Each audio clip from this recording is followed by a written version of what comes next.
Okay, good evening everyone. This is your week 10 session, and in today's session, we'll be just give me a moment. In this session, we'll look into the engineered immune cells for cancer therapy, in which we'll see the cancer overview, what is tumor microenvironment, immune evasion mechanisms, cancer immunotherapy, and CAR T cells and genome editing strategies.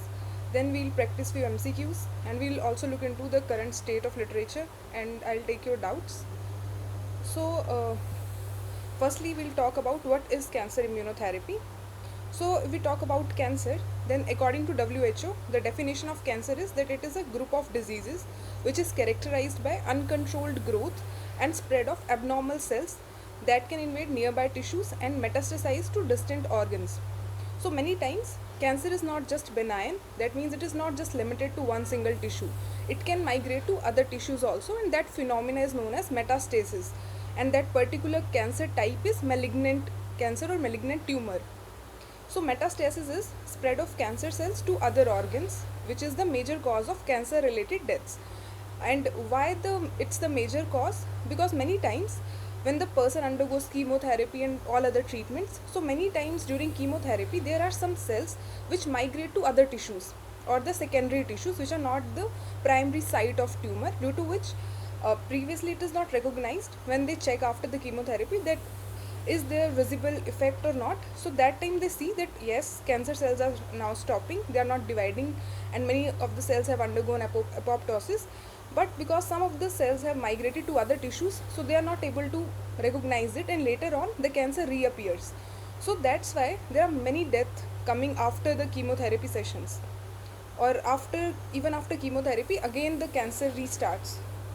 So cancer immunotherapy means in which we use body's own immune system to fight against cancer.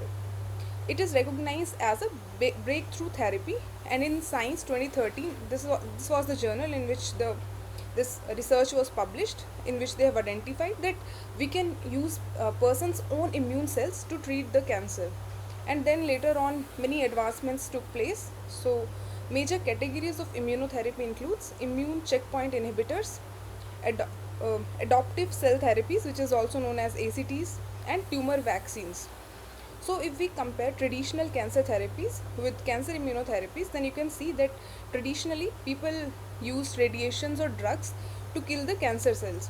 So, in which they used to kill the cancer cells, but at the same time, because they are using radiations and drugs, so radiations and drugs are not able to recognize between the cancer cells and healthy cells. So there are side effects that along with cancerous cells, the healthy cells which are nearby these cancerous cells, they will also die. So that were the major side effect of these traditional therapies. But with the cancer immunotherapies, because it's taken from person's own immune system, so they are very selective towards the cancerous cells. So they can distinguish that which cells are cancerous cells and which cells are normal cells.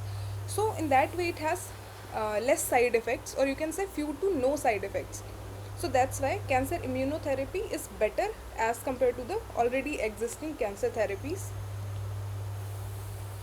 So let's look in detail into the cancer therapy and T cell engineering. So if we talk about the history, that how it began, so in 1890s there was a scientist named William Coley who observed that the cancer regression following a bacterial infection. So now this was also one of the prominent discovery that cancer can also stop or reduce whenever a person is suffering from the bacterial infection. So he developed Coley's toxins. So the toxins which he identified, he gave them name as Coley's toxins. And in 1909, Paul Ehrlich, he proposed the immune system eliminates the emerging neoplastic cells. And in 1965, the term adoptive immunotherapy was coined after the bone marrow transplant case. So later on, bone marrow transplant took place. So that's why its name is adoptive, or you can say adaptive, which is not by birth, but we are adopting it from external sources, or externally we are adopting it. So it is adoptive immunotherapy. And then there took evolution of all these therapies. So initial therapies were like there was only single agents like antibodies or cytokines. So cytokines are like small chemicals which our cells release, and which are like a signaling molecules which tells our body that now we should generate an immune response, so other cells migrate to those sites where the cytokines are released. And then antibodies are also the agents or the proteins which fight against the antigens or the foreign particles. So the current trend is that we combine these therapies for the synergistic effects so that better effects can be observed. So this is a review which is published here, so I have provided its reference. You can go through it. So in this they have talked about the recent advances in cancer immunotherapy or immunology, which has transformed the cancer treatment. So they have talked about immune checkpoint inhibitors, CAR T and natural killer cell therapies, cancer vaccines, monoclonal antibodies, cytokines, and oncolytic viruses. So oncolytic means the cells are known as oncogenic cells, or the cells which are the cancerous cells. So the viruses which kill those cells are known as oncolytic viruses, so which are important for the survival of the patient with difficult to treat cancers. So the cancers which could not be treated with the traditional therapy, so all these techniques can be used in all those cases. So they have discussed about all these techniques and how it works. So if you're interested, you can go through this. And they have talked about the how this field has advanced since 2011 with multiple therapies approved and many more in development. So although there are many therapies which exist, but the most important thing is the clinical trial, or means we need to check that whether this therapy is effective in the long term or not, because in short term we might see visible effects, but later on it can have some side effects. So although many therapies exist, but fewer of them are approved. So that is what they have discussed here, that how it works, how these therapies work, how they kill the cells. So different stages takes place, such like elimination, equilibration, and then escape. So this everything is discussed in detail in this review, so you can go through it. I won't go into the detail. Then comes tumor microenvironment, and its short form is TME. So now what compose this tumor microenvironment? So tumor cells, stromal cells, and immune cells, which are like macrophages, T cells, natural killer cells, B cells. So these three cells composes the tumor microenvironment. Whenever the tumor progresses, the tumor microenvironment influences the tumor growth and immune response. So it depends that what is the percentage of each of these cells. So if the tumor cells or tumor growth is high, then that means that particular tumor environment, microenvironment, is the tumor causing. Whereas if immune cells increases and they took control over the tumor cells, then that means the person is recovering. So there are macrophages, especially TAMs, which include the release factors such as EGF, interleukin 6, TNF, VEGF-A, TGF-beta, IL-10, PDL-1. So these are some of the factors which are like smaller protein molecules, which are release factors and which promote the tumor growth and immune suppression. So now in this today's session we'll talk about different proteins or different factors which support the tumor progression, and the other factors which suppress the tumor, which inhibits the tumor, you can say. So these factors, EGF, IL-6, TNF, all these factors, they promote the tumor growth. So if there is increase of these factors at that particular cell, that means tumor is increasing and immune cells are suppressing or they are dying off. And then comes T cells, so they become dysfunctional and exhausted due to inhibitory receptors like PD-1, CTLA-4, TIM-3, LAG-3.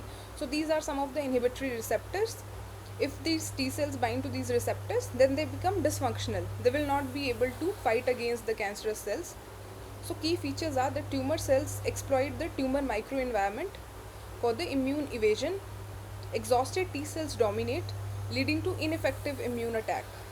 So many times, whenever the cancerous cells get increased, get accumulated, and different factors such as these factors, they support the cancerous cells to more and more divide more and become healthy.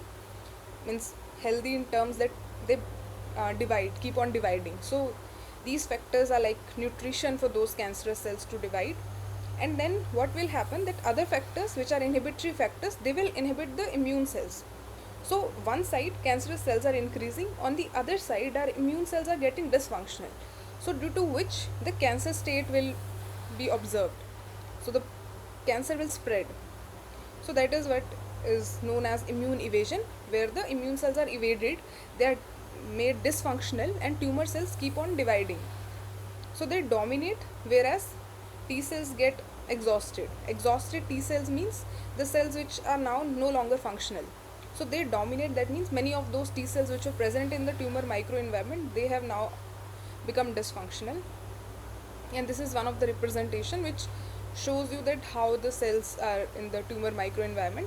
Some of the cells are tumor cells, whereas some are the macrophages, which are the immune cells, and then some cells will be the stromal cells or stem cells. So every thing is present in this tumor microenvironment, including tumor cells, factors, everything is present. And then the balance of these cells will decide whether this particular microenvironment is tumor favoring or tumor suppressing. Okay, now we'll talk about T cell exhaustion and differentiation. So the process is that the naive T cells, they convert into effector T cells, and then later on they get exhausted T cells. So exhaustion characteristics are that there is decrease in the effector cytokines, which are interleukin 2, interferon gamma, TNF alpha, GZM B, and then inhibitory receptors increases. So which is PD1, CTLA4, TIM3, LAG3, TIGIT. So just remember few of the names of these receptors and factors, so that it will give you idea that which of the factors are responsible for the tumor growth and which are responsible for tumor suppression. And then you can also understand their mechanisms, because the inhibitory receptors, they inhibit the T cells, whereas the cytokines, effector cytokines, so these are the signals which will call the immune cells to generate an immune response against the cancer cells. So if effector immune cells or effector cytokines will decrease, so that means your immune cells will no longer come to that site and function properly. And inhibitory receptors increase, that means they will bind to the T cells and they will make the T cells exhaustive or non-functional. And impaired cytotoxic function, so that means tumor evasion, that whatever the balance was there in the tumor microenvironment, it is completely disturbed. Now tumor has evaded that site. Yeah, so this also shows the how and the flow chart the steps takes place. So these are the naive T cells. Naive T cells are like newborn T cells which are immature, and then they converts into the effector T cells in the secondary lymphoid organs. Then they convert into the exhausted T cells in the tumor microenvironment. And when it happens in the tumor microenvironment, when these factors, inhibitory factors increases and effector cytokines decreases. So these are some of the conditions which leads to conversion of effector T cells into exhausted T cells. And now what will happen? It will lead to the defective memory T cells and physical deletion of T cells. So ultimately you can say that it leads to compromise of your immune system. And in this case, the cancer cell is increasing. So this is known as cancer growth state. So T cells effectively kill cancer cells. So this is also the stepwise that how there is conversion between the TLS formation versus T cell exhaustion. So TLS is tertiary lymphoid structure. Okay, so now first of all, if your T cells are healthy, then they kill the cancer cells. So this is how the naive T cells appear, and this is the site where the cancer cells are present. So T cells are attacking those cancer cells. But if these cancer cells are out of control, many fibroblasts are released, so T cell exhaustion will take place and immune escape. So in this case, there are some factors such as TGF beta. So this is present, and in this case the number of T cells which were previously fighting against those cancer cells, now because of these factors which are like inhibitory factors or inhibitory receptors, they make the T cells dysfunctional, in which the T cells are no longer able to attack the cancer cells, they become dysfunctional. And then there are some chemicals which are further released, which gives the signal to the body that there are many cancer cells which are present. So some cytokine signals are still released, so it will recruit the lymphocytes, and more of the cells which are present in the blood, they will come, other lymphocytes, other cells of that lymphatic system, they will come and they will get recruited, such as B cells, macrophages and other cells. They comes and they fight against those cancer cells. But then there will be a point, because different other factors are also getting released which target these lymphocytes or the immune cells, and ultimately it will develop a means it will lead to the development of the tertiary lymphoid structure, in which multiple lymphocytes come together and they cover the tumor site, or you can say the cancerous cells. There will be a formation of the intratumoral tertiary lymphoid structure, and then again the re-establishment of line of defense. So again it will support it. But if there is you can say imbalance, if the cytokines are not released and other lymphocytes are not recruited, or you can say if there is no formation of tertiary lymphoid structure, then our T cells alone are not enough to fight against those cancer cells. So there is a need of formation of this tertiary lymphoid structure to re-establish this line of defense, because T cell exhaustion is taking place continuously. So T cells is the primary cells which fight against the cancer cells, and then other cells get recruited when T cells are getting exhausted. So what is tumor immune evasion? So we will look into that. So the effective CTLs respond depends on CTLs recognizing the tumor antigens which are presented by the HLA, or which are also known as MHC, major histocompatibility complex. So in human body it is referred to as HLA. And then tumors develop mechanisms to escape the recognition by these CTLs. So there are two mechanism types. First one is targeted recognition dependent, and second one is targeted recognition independent. So in targeted recognition dependent, it impairs the direct CTL recognition, and in the targeted recognition independent, it suppresses the immune response indirectly.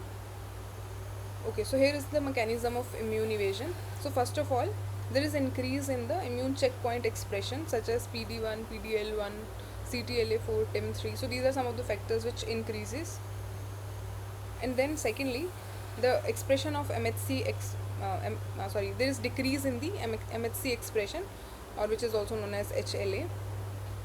So this MHC expression will decrease, and it will increase the regulatory T cell suppression of the CD8 positive T cells. So this drug is inhibiting the CD8 positive T cells, and now their MHC expression is also reduced. So major histocompatibility complex, which is responsible to recognize the cells, the cancerous cells, now there will be no recognition, so it will ultimately lead to the immune evasion. So T cells will no longer recognize the cancer cells, and they will not be able to fight against them. Okay, so now in this case it is showing the anti-tumor immune response. So in anti-tumor immune response, T cells recognize the tumor antigens, triggering the T cell activation. So for activation of this response by the T cells, first of all T cells need to identify that which is the cancerous cells. So cancerous cells has some kind of receptors on their surface, which is like the antigens, to which our T cells will bind, CD8 positive T cells. They also has receptors which recognize this tumor antigens, and then they will bind to those cancerous cells. They will identify, it acts like a marker. They mark the cancer cells and then attack them. So this is the case in which it is anti-tumor immunity, in which T cells are functional. But if there is loss of MHC molecule or the tumor antigens, or the expression of non-classical HLA molecules, which are responsible for the interaction between the T cells versus the cancer cells.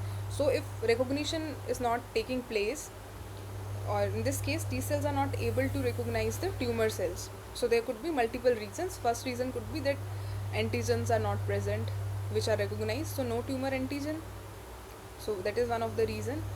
Second thing is class 1 MHC deficient tumor cells.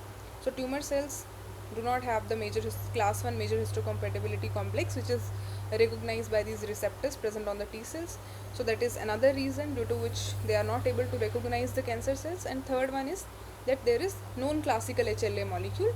So non-classical HLA molecule will also not be recognized by the surface receptors of the T cells. So in all these conditions, T cell is now not able to recognize the cancer cells, so it cannot target the cancer cell. Now third thing is cancer cell activation is inhibited. So in this case, this is a tumor cell, and some inhibitory ligands are present. So these inhibitory receptors, they suppress the immune suppressive they release the immune suppressive cytokines, which will make this CD8 positive T cells defective or non-functional. So in this case, T cells got inhibited. And then immunosuppressive microenvironment. So in this case, these are the tumor cells, and other factors also come, such as TREG MDSC, which inhibits the CD8 positive T cells and Th1 cells. So T cell activation or differentiation into the Th1, means T helper 1, and CD8 positive T cells is inhibited. So this is how the tumor immune evasion takes place. So this shows two phases. One is where the T cells are completely functional. T cells have some receptors which recognize the MHC present on the surface of cancer cells, and these tumor antigens are present where the interaction takes place. So T cell recognize the cancer cells and fight against them, release some cytokines and bring other natural killer macrophages towards the cancer site, and then they all kill the cancer cells and it leads to apoptosis. But in the case where the tumors have evaded our immune system, so in those cases, when the antigens were missing, or when the MHC complex is missing, or if it is a novel MHC complex, so in all these cases T cells are not able to recognize the cancer cells, so no response is generated. So this is one step of the immune evasion by the cancer cells. Second thing is, T cell is inhibited because some factors are released which are inhibitory cytokines, so which are released, which suppresses the T cells or which makes the T cells dysfunctional. And third thing is immunosuppressive microenvironment, in which other factors come which suppresses the cytotoxic T cells, which are CD8 positive T cells and helper T cells. So this is how tumor immune evasion takes place. Now there were two mechanisms. So first mechanism was targeted recognition dependent mechanisms. So in this case also we'll see different types, then that how it happens. So first thing is, if there is dysfunctional APCs, which are the antigen presenting cells, so dendritic cells usually activate the CTLs, cytotoxic T lymphocytes, by presenting the tumor antigens. In cancer, the quantity and quality of these APCs reduced. So antigen presenting cells means the cells which present those antigens so that the T cells recognize them. So in cancer, the quantity and quality of those APC is reduced, and tumor derived factors like VEGF, COX2, PGE2, they impair the APC function. And then there is poor activation of T lymphocytes. I'm not sure what these full forms are, but I guess it is cytotoxic T lymphocytes. And then this is the first step, when there is APCs are dysfunctional. Second means factor which contribute to this targeted recognition dependent mechanism is defective antigen presentation. First thing was the antigen presenting cells are defective. Second thing is, if antigen presentation is defective, so tumor cells down regulate the HLA expression. So as we discussed, HLA is like MHC, which is the major histocompatibility complex to which the T cell receptors bind, and this is how they recognize the cancer cells. So if the tumor cells, they down regulate the HLA expression, so what it will leads to, so the causes of this down regulation is mutation or deletion in the HLA loci and mutations in beta 2 microglobulin genes.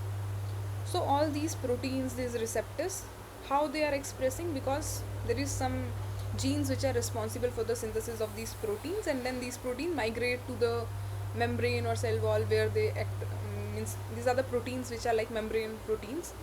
So if there is some deletion or mutation due to which the protein is no longer synthesized, or if there is mutation in this beta 2 microglobulin gene, so these factors leads to the down regulation of HLA expression, and it results in reduced antigen presentation, which leads to poor CTL recognition. So now the cancerous cells are no longer recognized by the T cells. So this recognition is very important between both the T cells and the cancer cells, so that the immune response takes place. So these are the two reasons which leads to targeted recognition dependent mechanisms. So in this case also it is shown that this is the T helper 1 cell. It recognizes the antigen and it will release the cytotoxic cells and cell mediated immunity takes place. Natural killer cells which will kill those cancerous tissues, and this is the naive T cell which converts into the T helper 1 cells and T helper 2 cells. T helper 2 cells further activate B cells which will further generate the memory response which activates other cells. This is the antigen presenting cell which has the antigen. T cell has the receptor. So between the antigen and the receptor of the naive T cell there will be interaction with which it recognizes it, and now these cells are now released. So these are the DC precursor cells which are also known as monocytes, and these convert into the immature DC dendritic cells. Now in normal condition dendritic cells get activated. In the cancer state they will be dysfunctional dendritic cell activation, and this is the cancer cells. If these factors are released and cancer cell is present, so they will lead to the dysfunctional dendritic cell. So dendritic cell will be dysfunctional, they will not attack the cancer cells. So in this case, because it is depending on the recognition, that's why it is known as targeted recognition dependent mechanisms. Okay, so now I'll quickly brief this again. So first of all, these are the antigen presenting cells which present the antigen. So you can treat them like the cancer cells have some antigens to which the T cell binds. So now this antigen, when the naive T cell recognize this antigen and it binds to it, so now naive T cell get matured. It converts into the T helper 1 and T helper 2 cells. T helper 2 cells activate B cells and generate the response, whereas T helper 1 cells, it generates the cytotoxic T cells which will generate the cell mediated immunity. Then it also activates natural killer cells, dendritic cells, because all these immune cells are responsible to attack the cancer cells.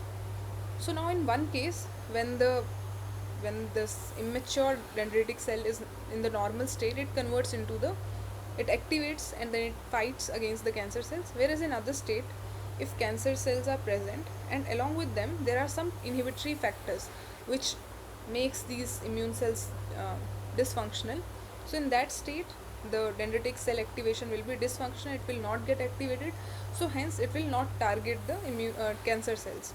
So in this case also cancer cells will survive and cancer state will be prolonged. So this is the targeted recognition dependent mechanisms. And third one is if there is low neoantigen levels. So neoantigens arise from the mutations in the tumor DNA. So neo is a term which is used for the new. So neoantigens means that the antigens which are recognized by the T cells. So keep this thing in mind that our immune system is very specific because it distinguishes between the self and non-self cells, and whenever the memory B cells are generated or the memory cells are generated, so how they are generated, because firstly when they are exposed to some antigen, then for the next time they keep the memory in them. So whenever the next time that same antigen attacks, so those antibodies are already developed, so they can easily fight against them. So in this case, if antigen is new due to some mutation, the sites through which the T cell receptors bind to these antigenic sites, so if there is mutation, so those sites get changed. And how it is happening, so biochemically there are some kind of bonds which are taking place due to which the two protein interact with one another. So if amino acid get changed, so interactions will also get disturbed, so the bonds which takes place, they will also get disturbed. So low neoantigen levels, this is one such other reason for the targeted recognition. So in this case there are two types. Type 1 which alter the TCR binding region, which is the T cell receptor binding region, and it has no effects on HLA binding. Type 2 is it creates new HLA binding sites. So these are two ways in which the recognition of T cell receptor to the antigen get disturbed in both of these states. Second thing is hematological malignancies. So low mutational burden leads to fewer new antigens, which leads to weaker immune response. Okay, so there is one review which talks about the identification and targeting of mutant peptide neoantigens in cancer immune therapy, in which they have talked that how those mutant peptide neoantigens can be targeted and identified so that better cancer immunotherapy can be designed. because in this they have discussed about the normal protein versus the novel protein. So whenever there is some mutation takes place, so new protein means new protein gets synthesized, and now they compare between the normal proteins and the novel protein, that how they vary. So if there is some change in amino acid, then how the structure varies, because we have discussed that the primary sequence of amino acid determines what will be the secondary structure, and after the secondary structure combines, it generates the tertiary structure, and then quaternary structure take place. So everything depends on the sequence. So in this way, normal protein will have some structure, but in case of mutations, the novel protein might alter the structure or might vary in the structure. So then peptide processing by the proteasome. So in our body, if our protein is not complete, or if there is immature, premature termination, in such cases where the changes in such a way that it leads to the generation of the stop codon before the protein ends, there is generation of stop codon. So now you have the smaller protein, or if there is some frame shift in which the sequence changes. So when you read the codon, if there is some deletion of one single nucleotide, then in that case also there will be a frame shift mutation. So we'll not go into the detail of those mutations, but the frame shift generally means that the sequence of amino acid get changed. So in the downstream, the sequence of amino acid get changed, which will lead to the novel protein, and it depends that how the frame shift had taken place. So if it might leads to the generation of the stop codon early before the actual stop codon. So in that case, your protein will be terminated means early, so it will be short, it will not fold properly. So our body has some protein systems, which some machinery which recognizes that now this protein is faulty, or it is a functional protein, it is well folded or not well folded. So there are some proteasomes which takes those proteins which are not properly folded, and it checks that whether it could be properly folded or not. So if it could be properly folded, then it refold it and it converts it into the proper fold. And if it sees that no, this protein cannot be properly folded, then it degrades that protein, it breaks it into the amino acid chunks, and then those amino acids are later on used by the tRNA to generate the newer protein. So in this case, the same thing is discussed, that how we can target those mutant peptide neoantigens so that we can generate the better therapeutics which can specifically target those novel proteins, because these novel proteins were previously not recognized by the T cell receptors. So now the T cell receptors can get activated, they can better recognize them if we know how the sequence has changed and where the sequence has changed. Okay, so in this case it has shown that this is the normal peptide sequence and this is the normal peptide MHC complex which is taking place. So no TCR activation, whereas in this case it is a novel peptide sequence, novel peptide and MHC, novel peptide MHC complex, and TCR, T cell receptor activation and T cell proliferation. So in some cases, in some cancer states where the MHC and the T cell receptors where there is no recognition, so in those cases we can also make mutations to activate the TCR. So this is not only the one way, this can be other way around also. So in one state, if the normal peptide was not previously recognized, then we can modify it so that now it can be recognized by the T cell receptor. So in this review they are talking about that concept only, that the new antigens can also help you to recognize the antigens by the TCRs or T cell receptors and activate the immune response. Okay, now second type was targeted recognition independent mechanisms. So now they are independent of that recognition. So what are those factors? So first thing is immune checkpoint pathways. So tumor exploit these checkpoints like CTLA4, PD1, PDL1 to suppress the immune responses. Second thing is suppressive immune cells. So there are some other immune cells such as TREGs, MDSC, STAMs. They form the immunosuppressive network which suppresses the immune cells, and they do not allow the immune cells to fight against the cancer cells. Third reason is tumor altered metabolism. So glucose amino acid depletion limits the T cell function. So in this case, the tumor is altering the metabolism, and due to which the T cell function is inhibited, or it is slower down, or it is limits T cell function. IDO enzyme depletes the tryptophan and arginine, which leads to immune suppression. So these are the amino acids, tryptophan and arginine. So these enzymes, they depletes the tryptophan and arginine, which also leads to tumor immune suppression. Then regulatory soluble factors such as IL-10, TGF beta, this is I guess tumor growth factor, and secreted by the tumor cells, which inhibit the CTL activity, so cytotoxic T lymphocyte activity generally. So these are the reasons which are not um, means recognition dependent, which are not based on the recognition between the antigen and T cell receptor, but they are indirectly leading to the suppression of T cells, and they are not allowing the T cells to fight against the cancer cells. So these are some of the factors, some of the immune cells.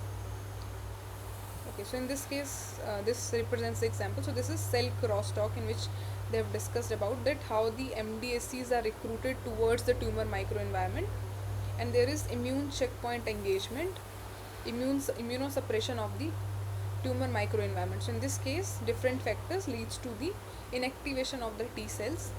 So immune cells get suppressed or inhibited. And then comes surface receptors. So in this case, immune checkpoint engagement suppresses the CD8 positive T cells and inhibits the cytotoxic T cell activity. So in all these mechanisms, the cytotoxic activity of T cell get inhibited, either due to some of the factors or either due to some of the surface receptors. And genetic regulation could also be the reason, in which the CD8 positive T cell recruitment is decreased. It reduces the expression of MHC1 and it induces the CD44 expression. So all these things again leads to the suppression of the immune cells. And then secreted products.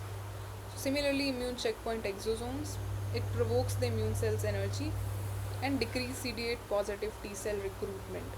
So all these are the reasons which leads to the suppression of T cells. Okay, now to summarize the immune evasion, so we have discussed that there are two pathways with which the immune evasion takes place. One pathway is the direct, which is the target recognition dependent, in which the recognition between the T cell receptors and the antigen is disturbed, which could be either due to the dysfunctional antigen presenting cells, or due to the defective co-stimulation, or due to the impaired antigen presentation.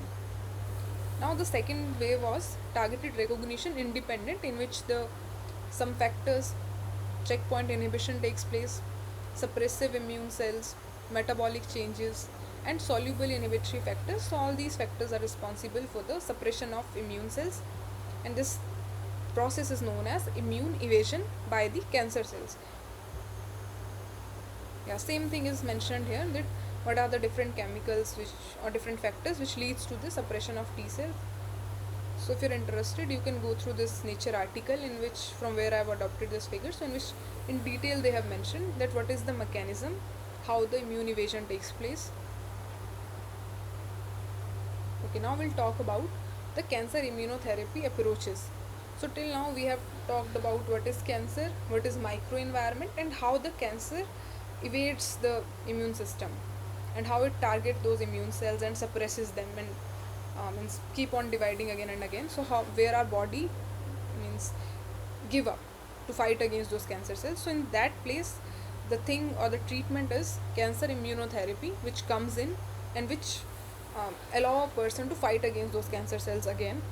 So the goal of cancer immunotherapy is to strengthen the immune system to attack against those tumors. So there are two main strategies. One strategy is indirect modulation. Second is direct engineering of T cells. So till now we have discussed that how important the T cells are against the cancer cells. So in indirect modulation, we boost the body's natural immune response, such as we use some chemicals, because we have discussed that cytokines are the chemicals which are like the signaling molecules which send signal to other lymphocytes and call them. They call the other lymphocytic cells, such as natural killer cells, macrophages, to come to the site where the cancer cells are present, and leads to apoptosis or kill those cancerous cells. So one thing is that we use those cytokines such as interleukin 2, interferons, to stimulate the immune cell activity. The second way was to directly engineer the T cells, in which we genetically modify patient's T cells to target tumor more effectively. Now in this one example which I could give you is that in previous example where we have talked about the new antigens, so in that case if we know that whether there is some mutation at the site of the antigen, so we will design those T cell receptors accordingly, so that now our T cell receptors can recognize those antigens. So this is how we can modify the T cells of a patient, and then that particular T cell will effectively target those tumor cells. So the example of such technique is CAR T cell therapy and TCR modified T cells. Okay, so these are, means this represents the cell-based therapies versus the other immunotherapies. So in cell-based immunotherapies comes the CAR T cell, CRISPR engineered T cell, and CAR natural killer cells. So this we will discuss in detail in the later slides. Other immunotherapies are like cancer vaccines, antibody drug conjugate, bispecific antibody, and cytokines. So these are like indirect modulations. We are trying to modulate the immune cells. We are triggering them. We are not giving direct immune cells. We are triggering those immune cells so that they become activated. And then there are immune checkpoint blockage therapy. So in this case, the macrophages, they attack the tumor cells and leads to the death of the tumor cells. Similarly, dendritic cells also, um, in this case, they activate the naive T cells, and then after the T cells get activated, they will attack the tumor cells, and tumor cells get die off. So these are the immune checkpoint, means they check that whether the T cells are naive T cells. So at each point of our immune system, there are some checkpoints where it is checked that whether the immune cells are fine or not. So different other cells come in and then they keep on checking. But if the checkpoint inhibitors are present, so in those cases, if T cell is dysfunctional, it will remain dysfunctional. So that is the thing. So in this case, this discuss that how the different types of lymphocytes, they come in and leads to the tumor cell death. What are the different mechanisms? So if you are interested, you can go through this paper which is published in the Cell. So this is the link which is present. Okay, now we'll talk about the immune checkpoint inhibitors. So these are the key targets in the cancer immunotherapy, because if the checkpoint inhibitors are present, they will not allow our immune system to find out that our T cell is not activated or it is dysfunctional, and our T cell will not get repaired, and then in that case the cancer will prevail.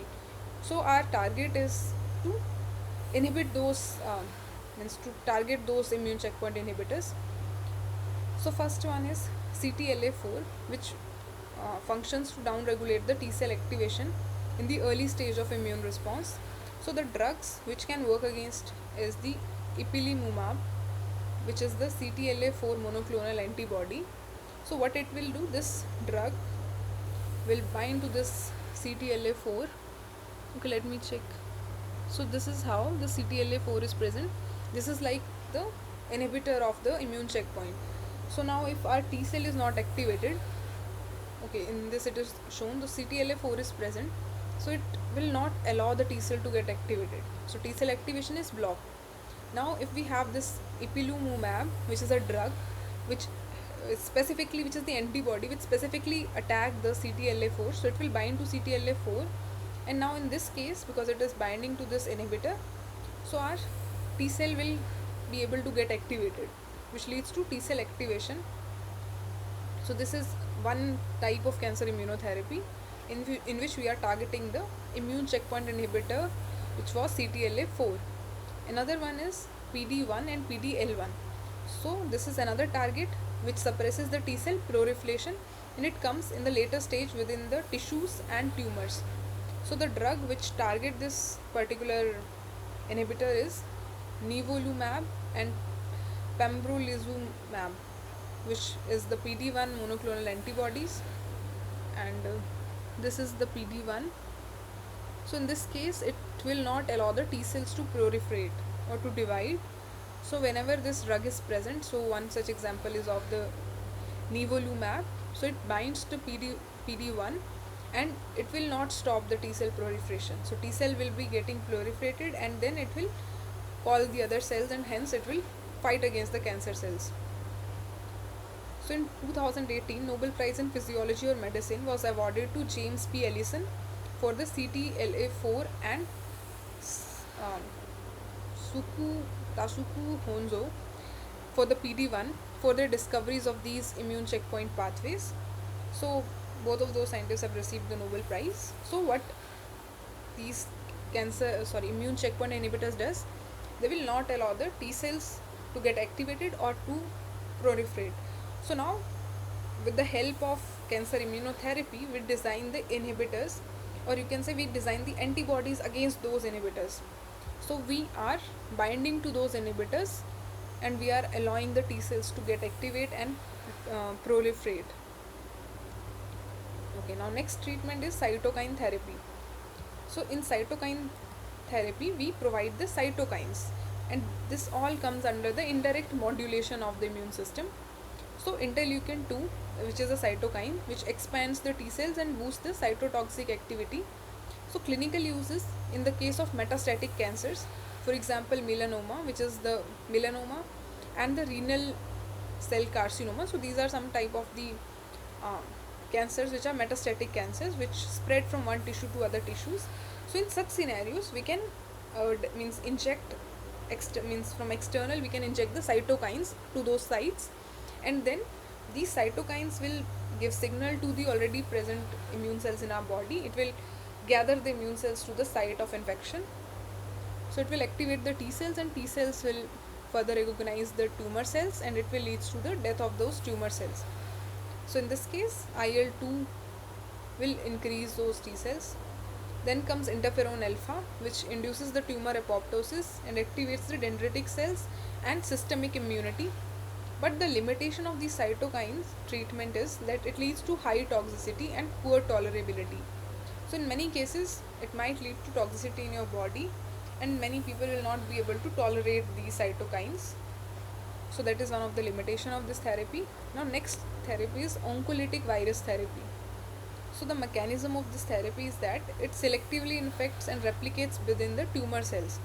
So as we all know that what virus does is, virus is non-living without the host. As soon as it enters into the host body, it tries to get the control of that particular cell.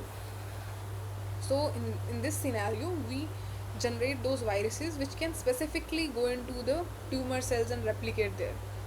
So it releases the tumor antigens, which stimulates an anti-tumor immune response. So example is of this T-VEC, which is the telemogene Leher-Perec-VEC, which engineered the herpes simplex virus, which is HSV1, and it is the FDA approved in 2015 for the treatment of advanced melanomas. So this is the oncolytic virus. It has the insert, which is the immune stimulating gene, and the remove, which is the disease causing genes, which selective targeting of the tumors. So now in this case it is shown that how it will work. So this is an oncolytic virus. When we put it into the host, then if the cell is normal cell, then this virus will not replicate. But if the cell is tumor cell, then the virus will replicate, and it will lead to the lysis of tumor cells and releasing the new viruses. So new viruses get released. So this is how the oncolytic virus infection is very specific. It will only infect the tumor cells and not the normal cells. So which is due to this selective targeting of tumors. Then comes cancer vaccines. So it uses the tumor associated antigens or the neoantigens to generate the tumor specific immune responses. And the type of these vaccines is, one type is preventive vaccine, which will block the infection linked cancers. For example, HPV vaccine, which prevents the cervical and other HPV is human papilloma virus related cancers. Then comes therapeutic vaccines. So in this case, it will block the infection, whereas in therapeutic vaccines, it will stimulate the immunity against the existing tumor. For example, Sipuleucel-T, which is FDA approved for the prostate cancer. But the challenges in the cancer vaccines are that tumor-induced immunosuppression and delivery and targeting is also difficult. Means administration is also difficult, that how to deliver it to the effective site. And then in the tumor condition, the immune cells are already suppressed, so these vaccines might not work. So here it is shown that how these cancer vaccines work. So in this case, in the case of preventive vaccines, So immune cells are trained to respond to the target protein. Now cells display the viral protein. Future virus, whenever in the future virus exposure takes place, so the trained immune cells clear the virus and prevents the disease. So this is preventive vaccine. Whereas in the case of therapeutic vaccines, immune cells are trained to respond to the target protein. Now cells display the cancer associated protein, which is this shown in red color. Trained immune cells find the cancer cells and trained immune cells kill the cancer cells. So now in this case, at the same time, therapy is taking place. Whereas in the case of preventive, um, for the future viral infection, whenever we inject something, so that is known as preventive, in which it is acting like a preventive measure for future. In therapeutic, we already are infected with the particular cancer cells, so we are targeting those cancer cells at the same time. So those vaccines come under therapeutic vaccines. Okay, then comes adoptive cell therapy. So in adoptive cell therapy, previously we were talking about the uh, modulating direct therapies. Now it is adoptive cell therapy, in which we provide the immune cells. We are not modulating them, or we are not stimulating those immune response. We are directly providing the cells. So transfer of immune cells to a patient to fight against cancer, and this we use when we know that person's immune system is not able to fight against the infection. There are no proper immune cells which could fight against it. So in that case, we are only left with the directly providing the T cells. So the types are tumor infiltration lymphocytes, which are also known as TILs, which in which we isolate the T cells from the tumor, we expend them ex vivo, and we reinfuse them into the patient. Second was TCR modified T cells, in which we engineer the T cells with the tumor specific T cell receptors, which recognize the intratumoral antigens presented by the MHC. Then third one is CAR T cells, in which we engineer the T cells with chimeric antigen receptors, which are known as CARs. So in this session we will talk about the CAR T cell therapy. So CAR stands for chimeric antigen receptors, which is CARs, which recognize the tumor antigens independent of MHC. For example, FDA approved CAR T therapies, for example, for the B cell leukemias and lymphomas. So these are three adoptive cell therapies, in which the treatment is the same, the procedure is the same. We provide externally the immune cells of the same patient, but the type of cells which are provided are different. So in the case of TIL, which was tumor infiltrating lymphocytes, we take the patient tumor, and from there we isolate the tumor infiltrating lymphocytes and we inject it after expending them ex vivo. So ex vivo we divide them, and then we again re-inject them to the same site. Second was the T cell receptor or chimeric antigen receptor cell T cell therapy, in which, for example, we can use the virus or autologous or allogenic T cells, and then we will generate the T cell receptors or CAR T cells. So in this we are kind of engineering the already available T cells, and then we re-inject them into the patient. Then comes innate immune cell based therapies, in which we use the natural killer cells or other such cells, which could either be autologous or which could be allogenic, and then we enter them into the host body. So this is the cell based treatment, and which is the adoptive cell based, because we are externally providing those immune cells. In this case the response will be quick as compared to the previous modulation techniques. Okay, now one by one we'll also discuss about these three types. So first one was tumor infiltrating lymphocytes. So in this case the process is very simple. We obtain the tumor sample, we cut it from the patient, we isolate the TILs, which is tumor infiltrating lymphocytes, means the tumor cells, which lymphocytes which have entered into those tumor sites, so which is referred to as tumor infiltrating lymphocyte, because which the lymphocytes or the cells which are fighting against those tumors, so that means they are capable of fighting. So we obtain those TILs and we expand them externally. We make more and more number of those TILs with the interleukin 2, and we reinfuse them back into the same patient. The challenge is that tumor accessibility. So in many cases we are not able to obtain the cells from the tumor site. That tumor might be in some place from where it is inaccessible, we cannot obtain it. Second thing is this process is time consuming. Third means challenges, tumor heterogeneity, because there are some tumors which are not homogeneous, which have different types of cells, so in that case also it is a challenge. And then it is limited mostly to the melanoma. So other types of tumors we cannot fight against them using this TIL approach, so it is only limited to the melanoma from where we can obtain those tumor tissues. Okay, so this figure tells you that how the mechanism, what is the mechanism of extraction. So in this case, this is a person who is having the tumor. So tumor site, from the tumor site the sample is collected. Now it contains both the tumor cells and the TILs, which are tumor infiltrating lymphocytes. We dissect that tumor, we break it down, and we specifically obtain the TILs, which are the lymphocytes, and we obtain them, we transduce them, and along with the IL-2 we increase their number. We provide the feeders, which is irradiated PBMCs, and then in the peripheral blood mononuclear cells. So from the blood these cells are obtained. These are like the feeder cells.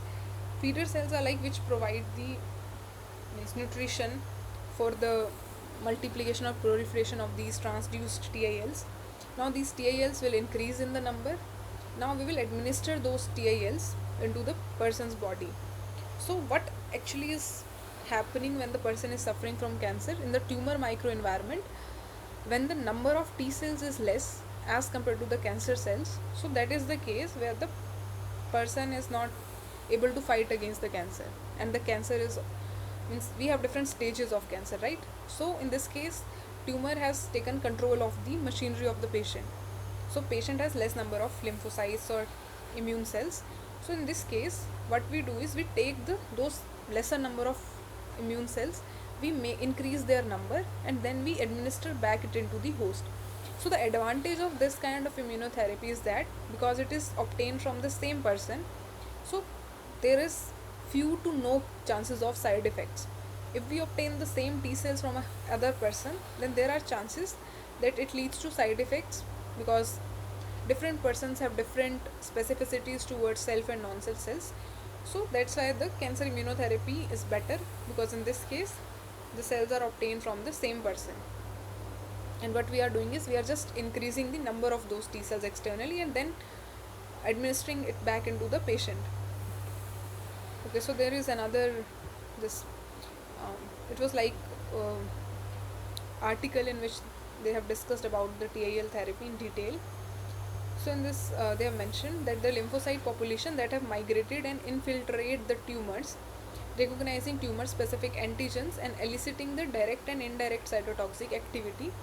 So that is one of the reason that why we are only selecting the TILs, because T cells will also be present on the other parts of the body or other sites of infections, but we are specifically picking up those TILs because they have the ability to they have already infiltrated into the cancer cells, they have entered into those sites, because cancer cells stays like in a group, because in the tumor those cancer cells make a bunch, or you can say group, a cluster. So those cells which have the ability to enter into that, to infiltrate those cancer cells, so that means they have the ability to recognize, they have those receptors. So that's why we specifically take those infiltrating lymphocytes and we increase their number, because they have better cytotoxic activity also. So in TIL population they are talking about that what kind of T cells are there. So CD8 positive T cells, CD4 positive T cells, gamma delta T cells, B cells, natural killer cells. So this makes the TIL populations.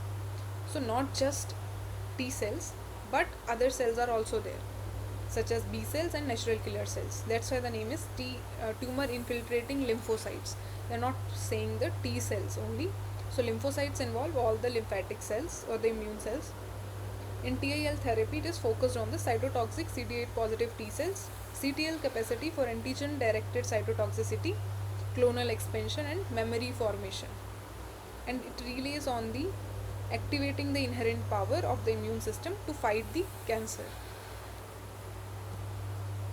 Okay, now the development of TAL therapy. So these all are taken from the same article, and I have provided the link, so you can read it in detail also.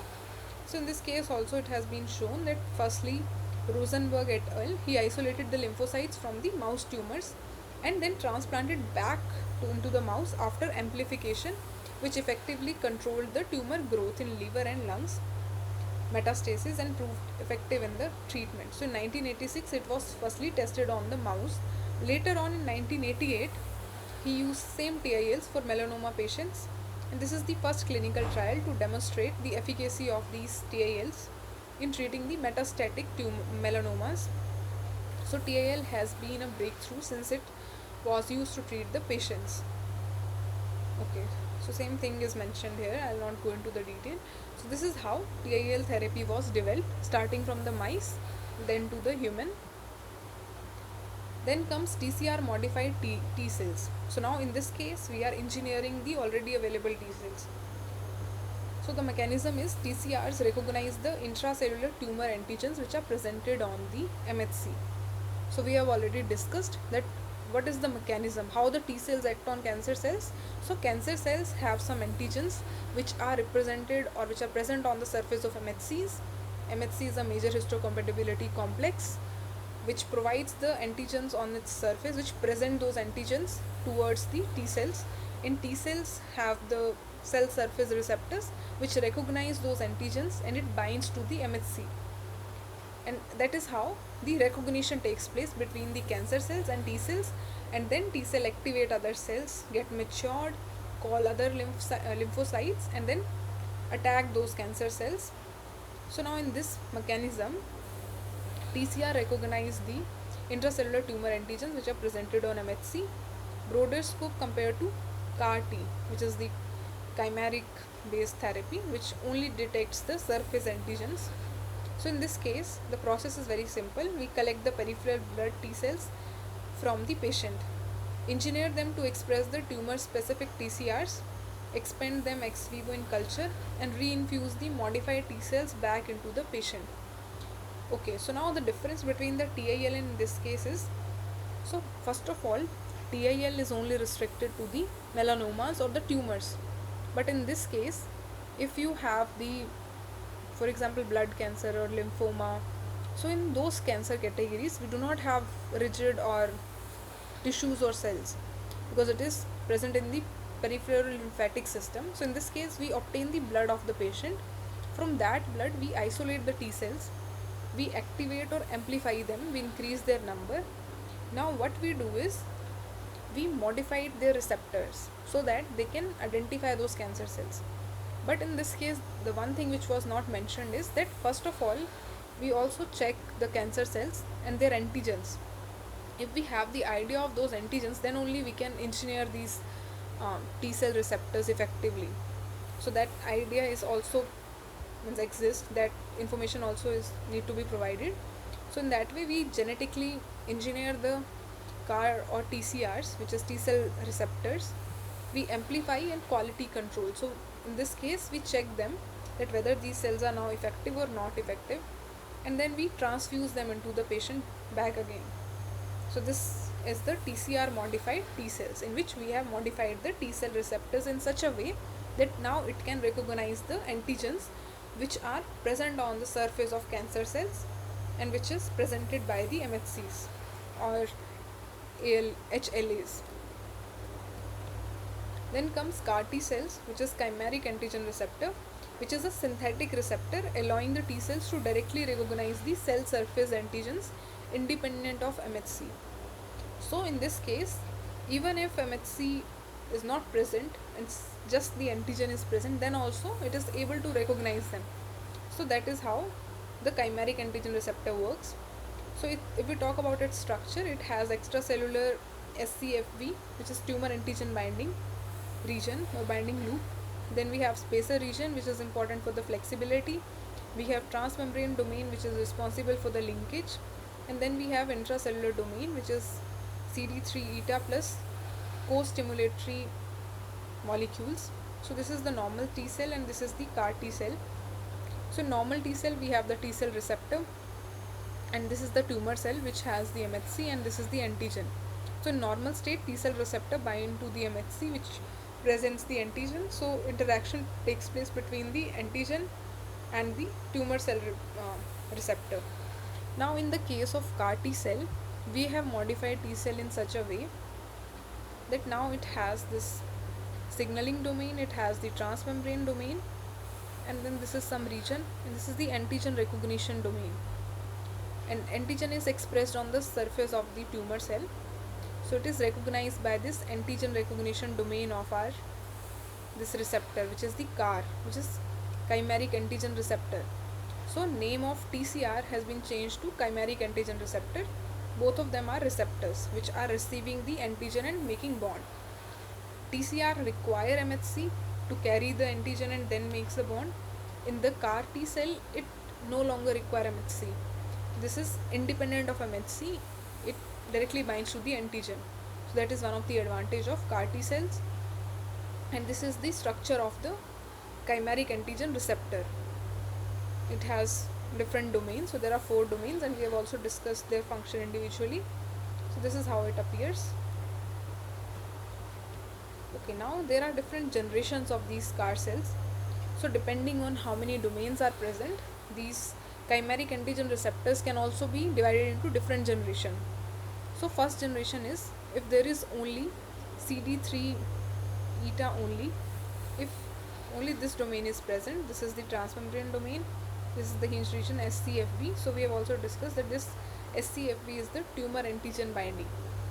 So keep this thing in mind, that these receptors are responsible to bind to the antigen which is present on the surface of the cancer. So which part of CAR is responsible? Which is the extracellular SCFV. So in this case, we have this CD3 eta region, we have transmembrane region because it is present on the surface of this cell. We have hinge region for the mobility, and we have SCFV which is responsible to bind to the antigen present on the surface of cancer cell. This is the first generation. In second generation, we have all these regions, but we also have one co-stimulatory molecule which is CD28. Okay, so co-stimulatory molecule CD28 or 41BB-ICOS. So one additional molecule is present. So this is the second generation of CAR cells. In third generation, we have 2 co-stimulatory molecules. So this is the third generation in which we have co-stimulatory molecule 1, which was CD28 as previous one, but in this we have also added another co-stimulatory molecule which is CD27. So this comes under third generation of CAR cells. In fourth generation, we have cytokine secretion capability, which is IL-12 and IL-15. So we have the domain which is able to secrete those cytokines. Okay, now we have fifth generation, which is universal, which is gene edited CAR T cells, in which we have this JAK-STAT domain which is present. Okay, so this is the basic structure. First generation, one co-stimulatory domain added becomes second generation, 2 co-stimulatory domain added becomes third generation, cytokine releasing or secreting capabilities are introduced becomes fourth generation, and if JAK-STAT pathway is also incorporated, which is the IL-2R beta, this particular protein domain is inserted, then it becomes the fifth generation CAR cells. So in later slides we'll look into them one by one, I guess. But for now, just keep this thing in mind, that in this case this SCFB is responsible to bind to the antigen, but along with that we are adding some of the domains additionally, so that not just recognition, but it can also allow the other, it can increase the proliferation of the T cell and also call the other lymphocytes to the site, because in this case now it also has the ability to release cytokines. So not just binding to the antigen, but it is also releasing the cytokines. So the production of cytokine is increased and it will recruit the other lymphocytes to the target site or where the cancer is present. So with each generation we are adding new functionality to the CAR cells. Okay, CAR T cell manufacturing. So in this case the traditional method is The viral vectors such as lentiviruses are used to integrate the CAR genes into the T cell genome, risk insertional mutagenesis, which leads to the tumorigenesis, variable CAR expression, which is leads to the inconsistent therapy, and then toxic signaling, which leads to the T cell exhaustion. Now, these were the traditional methods in which we are using the viral vectors such as lentiviruses. Then comes genome editing approaches. So, in this case, CRISPR-Cas9 delivers the CAR gene into the specific locus. Benefits is uniform expression, reduced exhaustion, and improved anti-tumor activity. Okay, so this is how it is shown, CAR and vector development. So this is the chimeric antigen receptor. This is the lentivirus which is used to deliver it into the host. But the disadvantage was that in that particular virus, there are chances that it leads to the mutagenesis. Mutation might take place and it might not deliver to the same site where we want. And then it can also lead to the T cell exhaustion due to the signaling issues. So we can use the CRISPR-Cas9 approach so that we can deliver it specifically to the site of infection and it could have the uniform expression. So in this, the trial design and engineering runs, development and testing, preparation of trial documentation, and then comes regulatory approval and trial initiation. So leukapheresis, the person's blood is obtained, product is manufactured, and then CAR T cells are designed, and then it again infused into the patient. So in this, this tells you that how the CAR T cell manufacturing and validation takes place, that how they are manufactured, how they are delivered into the host, and how the samples are obtained from the person, how the T cells are taken from the patient, and how they are engineered and then means they are converted in, they means T cells are infused with the CARs, which is chimeric antigen receptors, so that they can better target the cancer cells. There is another review which talks about this CAR T cell manufacturing landscape. So if you're interested, you can go through this, in which in detail they have mentioned that how this CAR T cells can be designed and how they can target to the particular site. In this, they also talk about the technical advances in this field, how to optimize the workflow, and bench to clinic pipeline supporting the innovation phase 1 trials. Okay, then we'll talk about the challenges in this CAR T therapy. So in this case, the key issues is tumor antigen escape, poor T cell infiltration into the solid tumors, CAR T related toxicities such as cytokine release syndrome, macrophage activation syndrome, or neurotoxicity. So these are some of the issues which are associated with these chimeric antigenic receptor T cell therapy. So potential solutions are multiplex the CRISPR editing to knock out the inhibitory receptors like PD1, improve the trafficking by modifying the cytokine receptors, and engineering the universal CAR T cells for the broader availability. So these are some of the potential solutions with which we can deal with these issues. So each of the therapy, it has some pros and some cons are also present in each therapy. So it depends that what kind of tumor or what kind of cancer we are dealing with, whether it is a tumor, it is a solid tumor, or it is a blood cancer or lymphoma. So based on that, we will design different types of therapies. So in this figure, it is shown that what are the side effects, what is the CAR T cell exhaustion, tumor microenvironment, and manufacturing process. So if you're interested, you can go through this. Okay, similarly in this article also, the challenges and limitations with CAR T cell therapies are mentioned, and in this case, what are the other limitations of CAR T cells is mentioned. So first is the CAR T cell exhaustion. So exhausted CAR T cells exhibit the decreased proliferation capability or capacity, which leads to impaired anti-tumor activity and attenuated persistence. So this is the this is the tumor cell with the tumor associated antigen, which is referred to as TAA. These are the CAR T cells in which these CAR, which is the chimeric antigen receptors, they deal with this antigen, they make interaction. So in many cases, these T cells can get exhausted. Exhaustion phenomena is the same as we discussed previously. that how the number of cancer cells increase and they converts these T cells into the dysfunctional or inactive T cell. When the number of these T cells decreases and cancer cells increases, so it leads to the exhaustion of the T cells. Second thing is antigen escape, in which the tumor cells often escape killing by expressing alternative forms of the target antigen lacking the extracellular epitopes. Now in this case we have the receptor, but tumor cells do not have those antigens which can be recognized by this receptors. So in this case also antigens escaped and our T cell is not able to recognize the cancer cells. So this is also one of the limitation of CAR T cells. Another was on target of tumor toxicity. So on target of tumor toxicity results from the direct attack on the normal tissues with the shared expression of the targeted antigen. So now in many cases it is also possible that the antigen which our normal cell shows that might have some resemblance to the antigen shown by the cancerous cells. So in such situations there could be off target binding. So this CAR T cell could bind to the normal cell and attack the normal cell. So in that case this is a kind of a side effect of this CAR T cell therapy.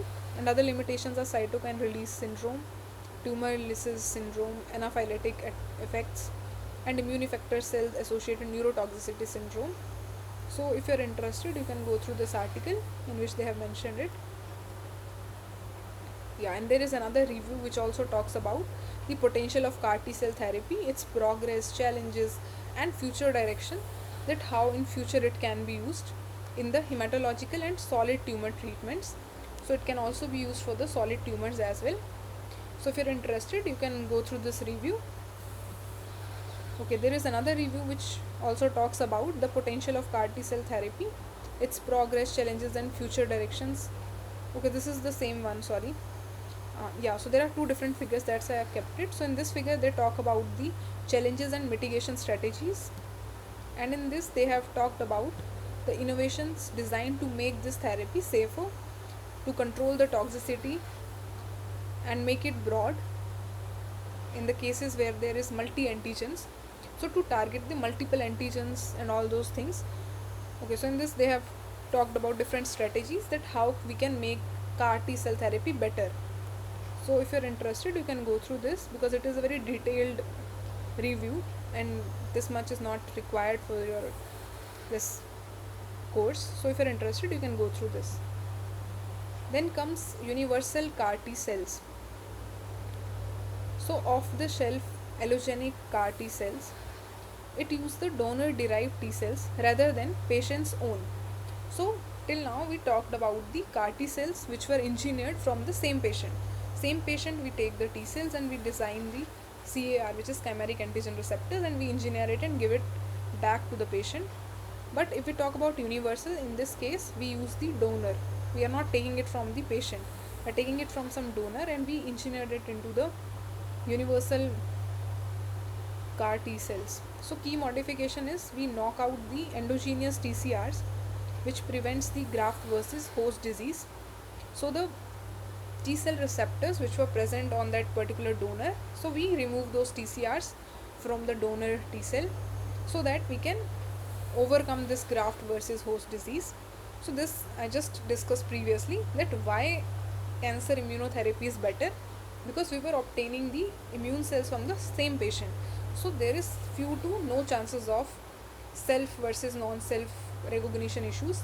So our body will accept those immune cells. But if I am taking immune cells from some other person, then his immune cells might have some antigen or receptors which might treat my normal cells as the cancer cells because they are very specific. So in this case, to avoid that graft versus host disease, we remove those TCRs which are already present, knock out HLA molecules, so it reduces the risk of host immune rejection. So these are also knocked out. Advantages of universal CAR T cell is immediate availability. It avoids weeks of patient specific cell preparation. So now if I am obtaining it from a patient, some T cells such as in case of TIL or in this case as well, so we need some time where those T cells will proliferate, will increase its number. So in this case I am obtaining it from the donor which is healthy. So they already have a lot of T cells, so I don't have to wait for weeks for the preparation and proliferation. Scalable production, so large batches for multiple patients can be prepared. Lower cost manufacturing efficiencies compared to the autologous CAR T. So these are some of the advantages of using the universal T cells. It is comparing the conventional CARs versus modular or universal CARs. So in conventional, we have the antigen targeting element, which is SCFB. Then we have the hinge transmembrane region. So hinge is like flexible thing, which acts like a spring, which allows this domains to bend. So that is known as the hinge region. We have T cell signaling domains. This is the T cell. This is the conventional CAR. Then comes modular or universal CAR. So in this case, we have this T cell signaling domain, and we also have the switch binding domain. This is the switch molecule, and this is a soluble switchable module. This particular region is responsible for antigen targeting element. So the difference between conventional and universal is that in universal we also have the switch binding domain and switch molecule. So this switch molecule is responsible, and it will decide that when this particular CAR will work. So that is one of the difference between conventional and universal CAR. Okay, now in this case I have shown the difference between both the autologous versus universal T cells. And talking about the T cell source, so as the name suggests, autologous, that means from the same patient it is obtained. Universal means from some healthy people it is obtained. Now T cell status, so it is limited by the patient's health condition, difficult to ensure the optimal status. In case of universal, it is sourced from the healthy individuals, so T cells are in good condition. Now treatment applicability, so it provides personalized treatment because from the same patient we have obtained it, so it is applicable to the cancer patient himself. Whereas universal CAR T cells, there is broad application and it can be applicable to various cancer patients. And the reason why it is applicable, because we have removed the T cell receptors which was present on their surface. Now immunological tolerance, it is high, it may induce immune rejection. So this is one of the limitation of universal CAR T cells, because our immune system might reject it because it is obtained from some other donor person. Now risk of immune rejection, so in case of autologous, risk is very low. In case of universal, risk is high. If we talk about manufacturing complexity, then autologous is relatively simple, whereas universal CAR T cell is relatively complex. Time from manufacturing to treatment, so this is long, approximately 2 weeks to 1 month, whereas in case of universal CAR T cells, because obtained from the healthy person, so can be obtained in multiple numbers, so that is why it is very short. Treatment cost, in case of autologous, it is high because we are requiring the proper nutrition, proper time for those T cells to proliferate, whereas in the case of universal, it is relatively low. Persistence, autologous is long lasting, whereas universal is maybe shorter than autologous CAR T cells. Potential side effects of autologous CAR T cell is cytokine release syndrome and neurotoxicity, whereas in case of universal CAR T cells, in addition to cytokine release syndrome, neurotoxicity, and in this case it's the graft patient versus rejection. So graft means the T cells which are obtained from the donor versus patient's own immune cells, so they might reject one another. So that is one of the potential side effect of universal CAR T cells. Okay, now enhancing the CAR T function with the genome editing. So in this case, we can edit the CAR Ts in such a way that its functionality get enhanced. So we have already seen there are different generations. So at the same time, we can again edit it depending on what we want to achieve. So targets are like PD1, CTLA4, LAG3, TIM3. So when we were talking about the immune checkpoint inhibitors, then we talked about them, that these are immune checkpoint inhibitors. So if they are present, then even if your T cell is dysfunctional, these inhibitors will not allow the T cells to get activated. So that's why we require some drugs which can target these inhibitors. So what they does is they knock out and prevent the T cell exhaustion. These are the targets, which we can target, which we can knock them out so that they do not lead to T cell exhaustion. GM-CSF knockouts, which reduces the CRS and inflammation. TGFBR2 knockout, which improves the solid tumor killing abilities. So these are some other uh, lymphocytes or some other cells which do not allow the T cells to properly activate and proliferate, so we can target them. These are like the targets with which we can make our CAR T treatment better. So example is CRISPR-Cas9 mediated PD-1 depletion improves the tumor killing in vivo. So why it is important? Because although we have functional T cells, we have functional receptors, binding is taking place properly, but we still have some factors which are making our T cells dysfunctional. So that can also lead to the improper activation of T cells. So not just making the better interaction between the tumor cell and the T cell, we also need to control other factors which are inhibiting our T cells. So these are the targets which we can target, and we can make the CAR T treatment more better. Okay, so same thing is being mentioned here, that how we can inhibit those uh, inhibitors, and we can allow the T cells to means proliferate and attack the cancer cells. So if you are interested, you can go through this ResearchGate article. Then comes multiplex editing. So simultaneous targeting of multiple genes such as TRAC, PDCB1, B2M triple knockout, which improves the uniformity and potency of CAR T cells, and its first clinical trial has been obtained on the patients with myeloma and sarcoma received CRISPR edited T cells with multiple knockouts.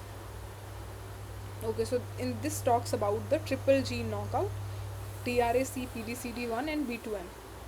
So these three genes are at the same time they are knocked out to enhance the functionality of the CAR T cell treatment. Okay, so these are the three genes, and this talks about that how it has been inhibited. So this is SP-Cas9 ribonucleoprotein, which bind these sites. So we have already discussed about the CRISPR-Cas9 techniques, that how they work.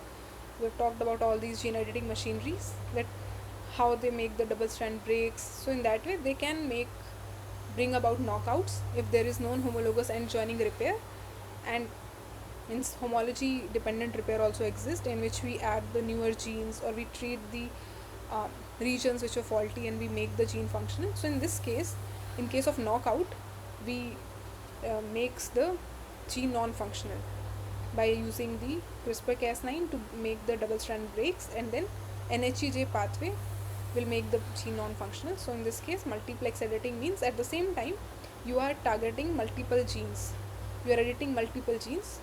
So triple knockout means three genes are getting knocked out at the same time, which is helping to improve the potency of the CAR T cells, because these genes might interfere with these T cells. They might make the T cells dysfunctional. Okay, now there is another resource paper which is present, which talks about a versatile CRISPR-Cas13D platform for multiplex transcriptomic regulation and metabolic engineering in primary human T cells.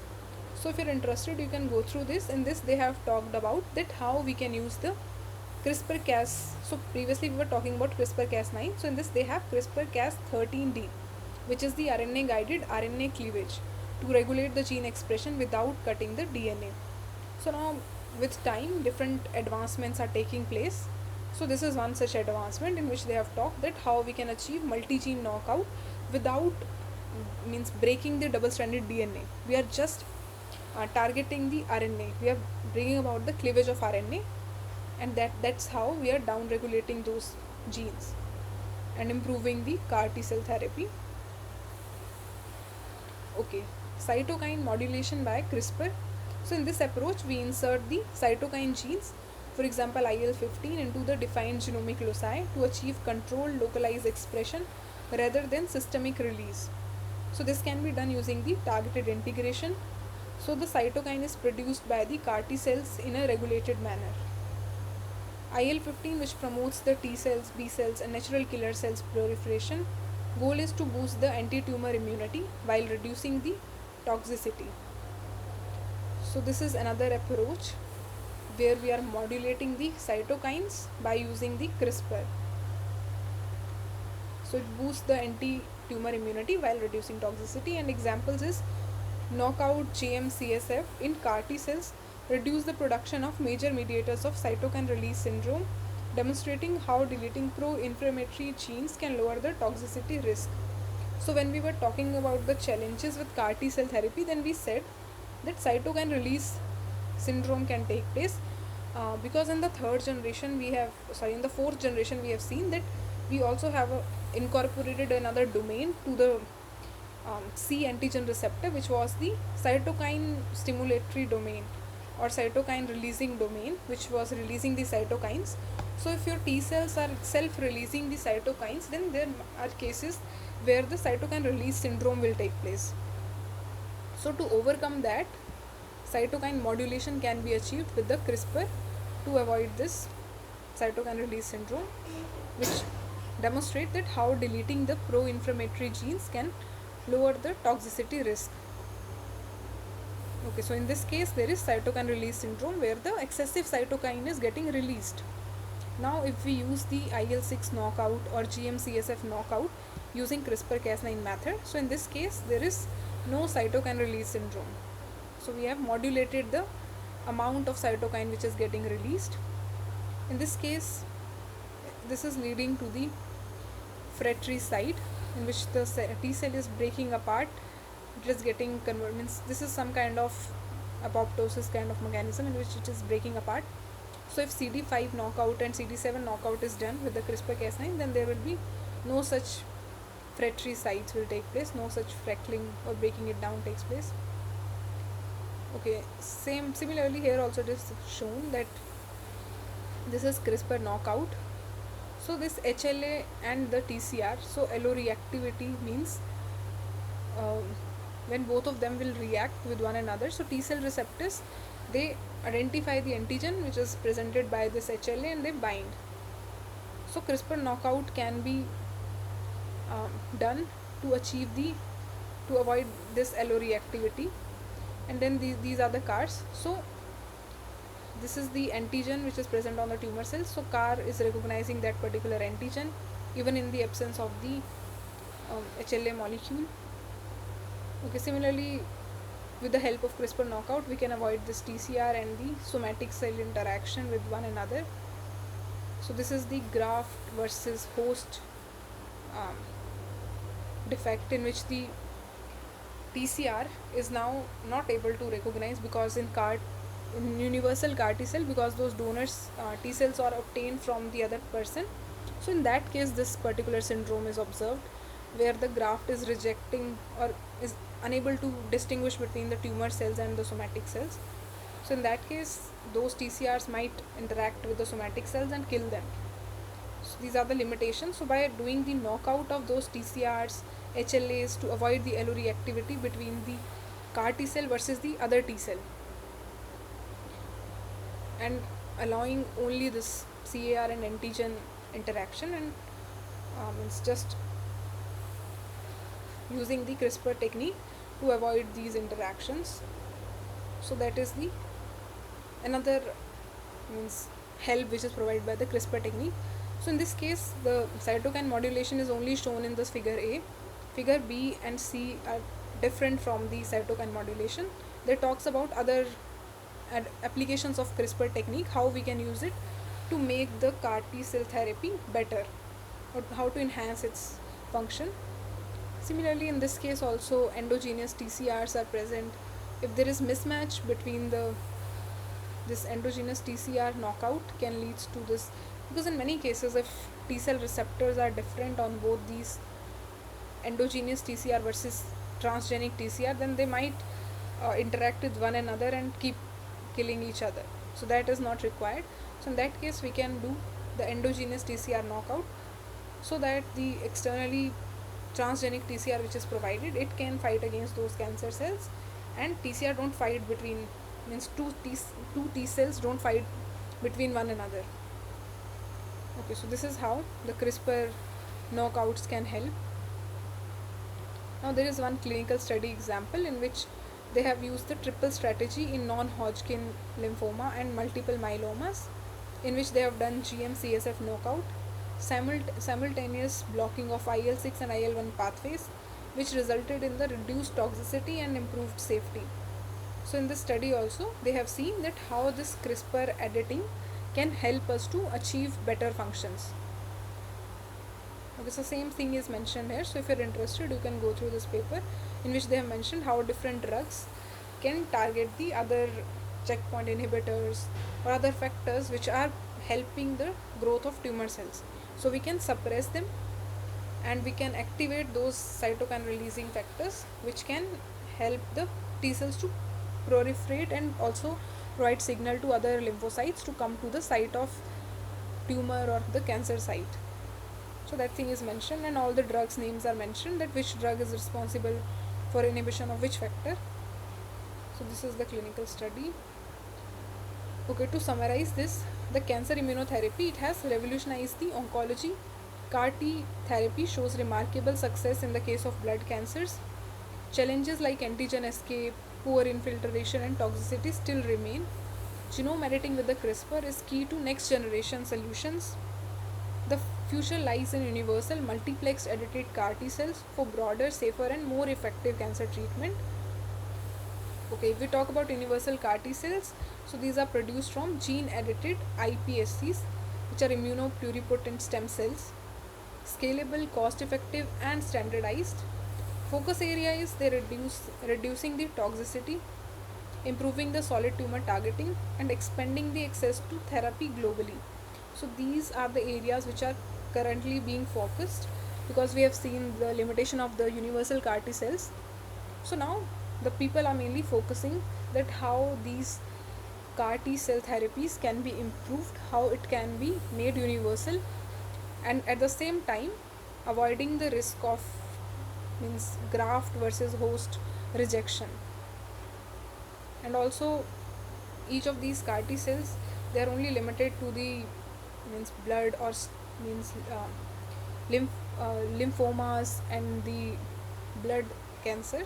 So they are also trying hard so that these cells can also target the solid tumors effectively, and how to improve it globally, how it could be used for the different types of tumors, because till now we have different therapies which are limited to specific type of cancers which are not global yet. So there are multiple cancers which exist, and there are some solid tumors also which are present at those sites from where the samples could not be collected or where the delivery could not be made. So the current focus is on those type of cancers.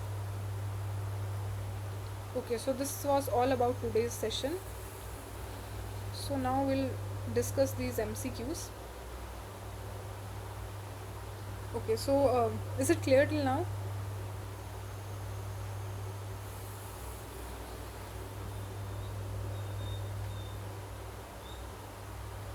Okay, now we'll discuss these MCQs. So the first question is, what do tumor associated macrophages release to support the tumorigenesis? So option A is interferon gamma and interleukin 12. Option B EGF, IL-6, TNF and VEGF-A. Option C is histamines and heparin. Option D is antibodies and complement proteins. So now you have to tell that what is released to support tumorigenesis. So which of the factors are supporting the tumor? Okay, so you have mentioned option B. Yeah, it is right, because these are secreted by the TAMs, which are the tumor associated macrophages, and they help the tumor to grow and survive. Whereas if we talk about interferon gamma, IL-12, so they are anti-tumor cytokines which are released from the M1 macrophages and they inhibit the tumor growth. And if we talk about histamines and heparins, so they are released by the mast cells which are not involved in the tumor promotion by the macrophages. Antibodies and complement proteins, they are produced by the B cells and liver, and they are also not secreted by these macrophages. Okay, so next question is, which of the following cells are primarily involved in the targeted recognition of tumor cells? Option A cytotoxic CD8 positive T cells. Option B regulatory T cells, which are known as Tregs. Option C myeloid derived suppressor cells, MDSCs, and Option D is B cells. So you have to tell which are involved in targeted recognition of tumor cells. Okay, you are right. So option A is right, which is cytotoxic CD8 positive T cells, and then they generate the cell specific response. Okay, question number 3 is Coley's toxins used by Dr. William Coley to treat the cancer patients were derived from which two organisms? Option A, Mycobacterium tuberculosis and Staphylococcus aureus. Option B, Vibrio cholerae and Bacillus anthracis. Option C, Streptococcus pyogenes and Serratia marcescens. Option D is Escherichia coli and Salmonella enterica.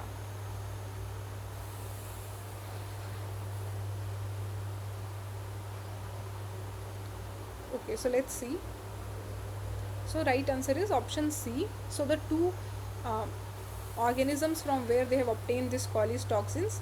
So these were Streptococcus pyogenes and Serratia marcescens, in which they have seen, means in which Coley was observing that these infections by the bacteria, they are also helping the uh, means tumor patients to recover. So the tumor patients which are suffering from those infections, they are now recovering with the help of those toxins. Yeah, so these were the two organisms. Now next question is, which of the following functions are not typically associated with M1 macrophages? Option A, re-education of CD4 positive T cells. Option B, release of pro-inflammatory cytokines such as interleukin 12 and interferon gamma. Option C, formation of tumor associated fibroblasts. And option D is activation of CD8 positive T cells. So you have to tell which is not associated with M1 macrophages. So yeah, you're right. So the right answer is formation of tumor associated fibroblasts. Rest others are associated with this M1 macrophage. Okay, next question is, what is the role of single chain variable fragment in the CAR structure? Option A, antigen recognition. Option B, signal transduction. Option C, cytokine secretion. And option D is cell proliferation. So this also we have discussed when we were talking about the structure of this CAR cells. Yeah, you're right. So this SCFV, which is single chain variable fragment, so it is responsible for the antigen recognition, and this is the part which was exposed out of this T cell, which recognize the antigen which is present on the surface of the cancer cell, and it binds to it. Okay, so next question is, which of the following is a commonly used co-stimulatory molecule in second generation CAR T cells? Option A, PD1. Option B, CD28. Option C, CTLA4. And option D is LAG3. Yeah, you're right. So the second generation CAR T cells had the co-stimulatory molecule which was CD28. Next question is, mesothelin is a surface antigen commonly used as a target for CAR T therapy against which of the following disease? Option A, pancreatic cancer. Option B, breast cancer. Option C, hepatocarcinoma. And option D is neuroblastoma. So mesothelin, it's alright, we have not discussed it today. So the right answer is pancreatic cancer. So this particular mesothelin surface antigen, because it is represented on the surface of the cancer cell, so it is used as the target for the CAR T cell therapy, and in the case of pancreatic cancer. Okay, next question is, which of the following conditions can result from the release of toxic levels of systemic cytokine and severe immune cell cross activation in patients undergoing CAR T therapy? Option A, septic shock. Option B, autoimmune hepatitis. Option C, pulmonary embolism. And option D is hemophagocytic lymphohistiocytosis. So in this case, the systemic cytokine levels increases and cell cross activation pathways also become severe.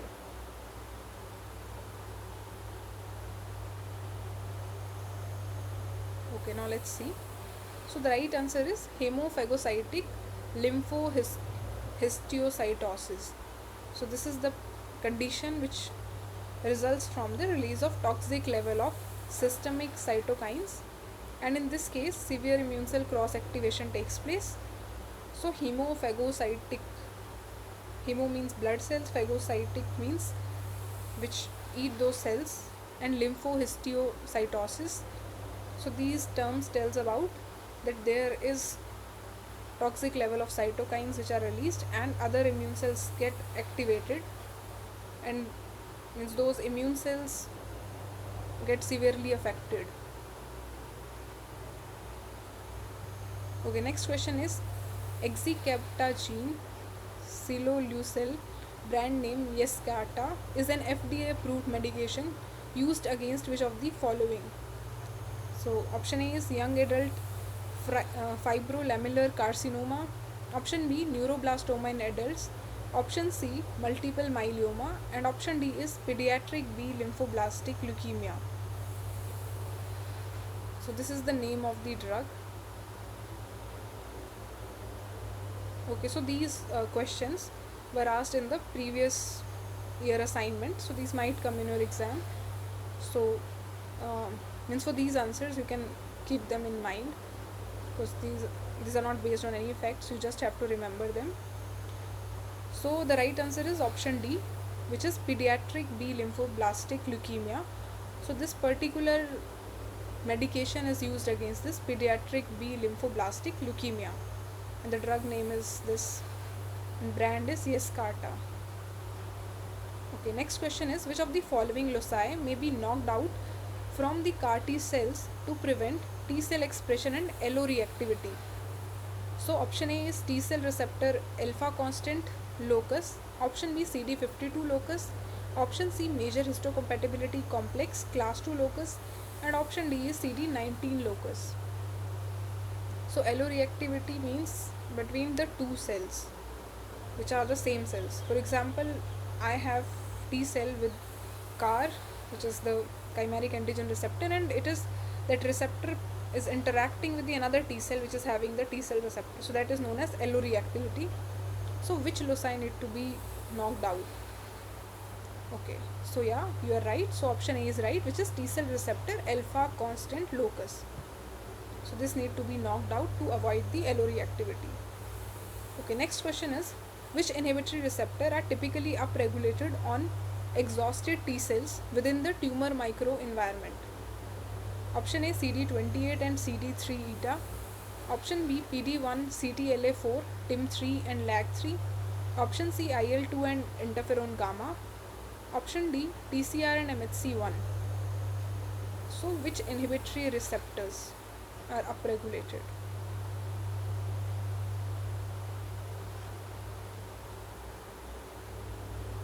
So the right answer is option B, which is PD1 CTLA4 TIM3 and LAG3. So these are the inhibitory receptors. When we were talking about the checkpoint inhibitors, that immune checkpoint inhibitors, what they does is whenever there is in the case of tumor microenvironment, when the number of T cells are less and cancer cells are more, so these particular checkpoint inhibitors, they do not allow the inactivated T cell to get activated. So these are like those inhibitors, and these are their names. Okay, next question is which type of neoantigen mutation generates a new HLA anchor residue to promote peptide binding to HLA complexes? Option A type 1 neoantigens, option B type 2 neoantigens, option C type 3 neoantigens, and option D is silent mutations.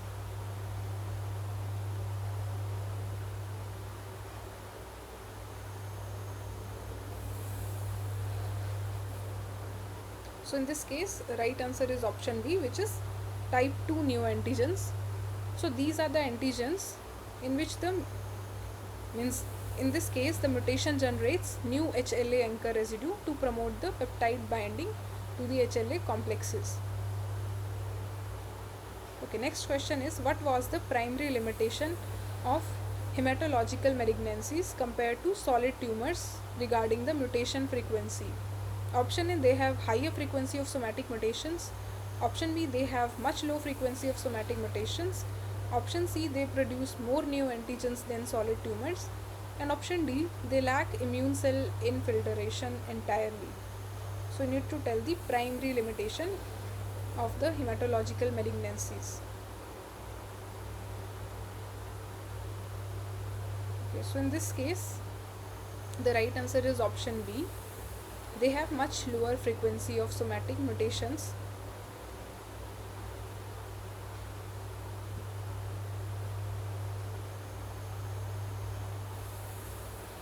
Okay, so they have asked that what was the primary limitation of the hematological malignancies compared to solid tumors. So in this they are asking you about the, in terms of mutational frequency, that means how the mutational frequency varies among both of them if we compare them, hematological malignancies versus the solid tumors. So in this case, these solid tumors, they have much lower frequency of somatic mutations. Okay, next question is, which enzyme depletes the tryptophan and arginine in the tumor microenvironment, which leads to the immune suppression? Option A, caspase 3. Option B, IDO, which is indoleamine 2,3 dioxygenase. Option C, VEGF. And option D is PDL1. Yeah, so you're right. We have already discussed that IDO is the enzyme which depletes the tryptophan and arginine, and these leads to the immune suppression. Next question is, which molecule is used in the 5th generation CAR T cells to avoid the host immune rejection and graft versus host disease? Option A, CRISPR mediated TCR gene knockout. Option B, PD1 upregulation. Option C, CD19 knockdown. And option D is IL-10 overexpression.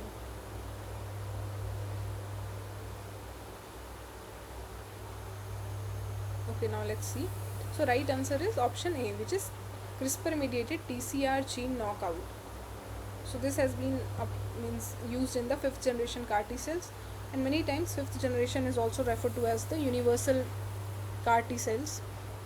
So in this case, to avoid the host immune rejection and graft versus host disease, they have knocked down the TCR using the CRISPR technique. Okay, so in this case, they have used the 5th generation, they are referring it as the, from 5th generation they want to say universal CAR T cells. Okay, next question is, which cytokine is commonly knocked out in CAR T cells to reduce the cytokine release syndrome? Option A, IL-2. Option B, GM-CSF. Option C, IL-15. And option D is interferon alpha.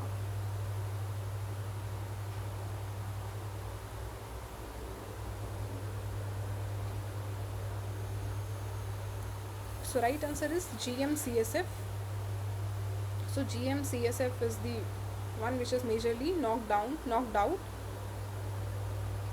Okay, so this one is the cytokine which is commonly knocked out in the CAR T cells to reduce this syndrome.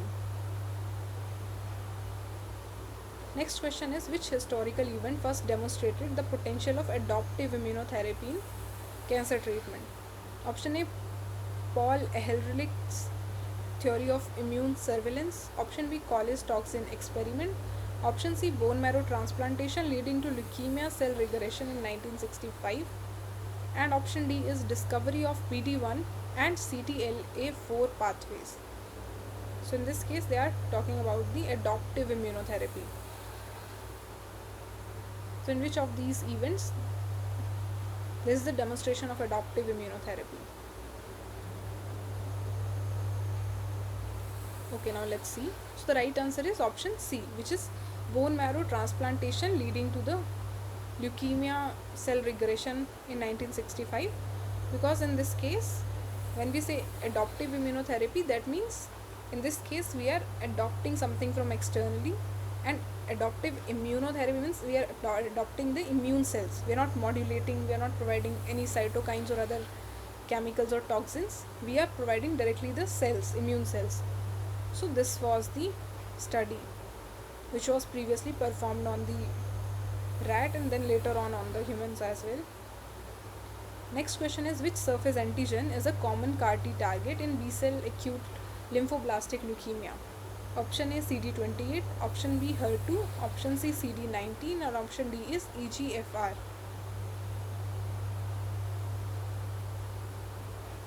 So you need to tell the CAR T cell target.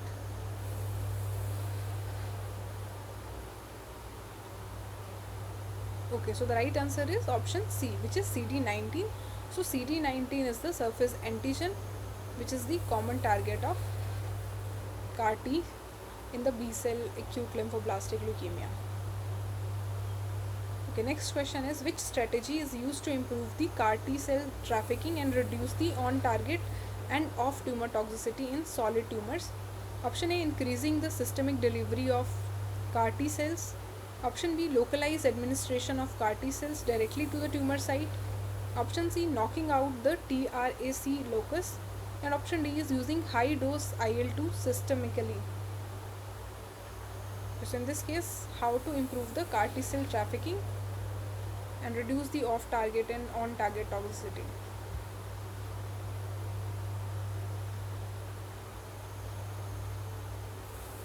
Okay, so in this case, when we were talking about that, in some cases what happens is that both the CAR T cells are there, but in them there is the site, means the receptor molecule, they vary, and due to which both the CAR T cells, they try to interact with one another, and they leads to the off target binding. So in such cases, the strategy to improve is option B, which is localized administration of CAR T cells directly to the tumor site. So in that case, if we directly incorporate into the tumor site, then the chances of off-site toxicity will be reduced, because in this they have mentioned the solid tumors.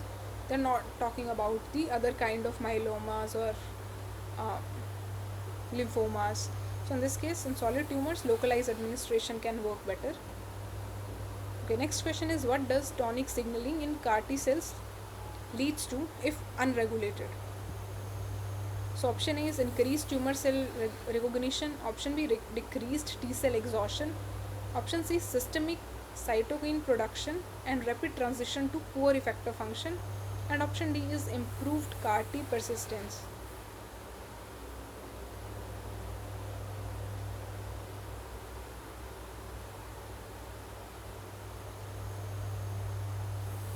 Okay, now let's see. So if there is tonic signaling in CAR T cells, then if it is not controlled or if it is unregulated, then it leads to systemic cytokine production, and it will lead to the rapid transition to the poor effector function. Okay, now we have just 7 more questions left, so we'll quickly go through them. So next question is which gene is commonly targeted for the knockout to prevent endogenous TCR expression in the universal CAR T cells? So option A is TAB1, option B is B2M, option C is TRAC, option D is PDCD1. So in this they have asked about the gene which should be targeted, because in the case of universal CAR T cells we have already discussed that there is the chances of alloreactivity. So to avoid it, the gene which could be knocked out is option C, which is TRAC gene. Next question is which Nobel Prize winning discoveries form the foundation for immune checkpoint inhibitor therapies? Option A, VEGF and angiogenesis pathways, option B, CTLA4 and PD1 pathways, option C, CAR T cell development, and option D is IL-2 cytokine signaling.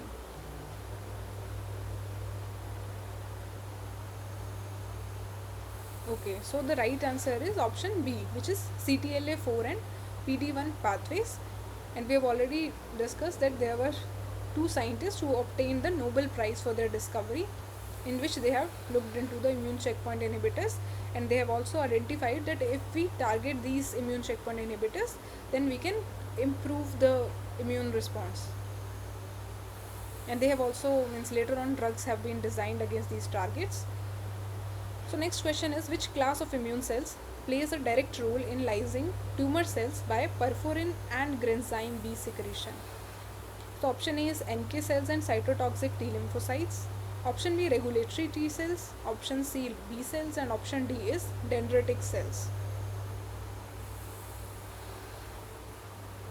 So in this we need those immune cells which secretes the perforin and granzyme, and then they lyse the tumor cells, they break the tumor cells. So the right answer is option A, natural killer cells and cytotoxic T lymphocytes. Whereas the other cells, they do not release any chemicals. Okay, so next question is, which major challenge limits the CAR T therapy success in the solid tumors compared to the blood cancers? So option A is lack of suitable CAR constructs.